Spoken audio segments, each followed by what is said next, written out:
आज डॉक्टर बाबासाहेब आंबेडकर जयंती संपूर्ण जिल्ह्यासह विविध भागात साजरी करण्यात येत आहे।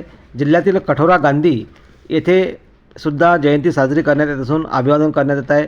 यावेळी उद्धव ठाकरे गटाचे वाहतूक सेना जिल्हा प्रमुख भारतजी जोंजाळ हे सुद्धा उपस्थित झाले। त्यांनी यावेळी डॉक्टर बाबासाहेब आंबेडकरांना अभिवादन केले, तर भगवान गौतम बुद्ध यांना सुद्धा अभिवादन केले। यावेळी कठोरा गांधी गावच्या सरपंच लता गजानन जोंजाळ ह्या उपस्थित झाल्या होत्या, तर मान्यवरही उपस्थित झाले होते। सर्वच समाज बांधवातील नागरिक, युवा, युवती या कार्यक्रमात उपस्थित झाल्या। यावेळी डॉक्टर बाबासाहेब आंबेडकर यांना अभिवादन करण्यात आले, तर गावातील मान्यवरही उपस्थित झाले होते। यावेळी मोठ्या संख्येत यावेळी अभिवादन करणाऱ्यांची या परिसरात भीड होती, तर विविध कार्यक्रमाचेही आयोजन करण्यात आले असून रात्री मिरवणुकीचेही आयोजन करण्यात आले आहे।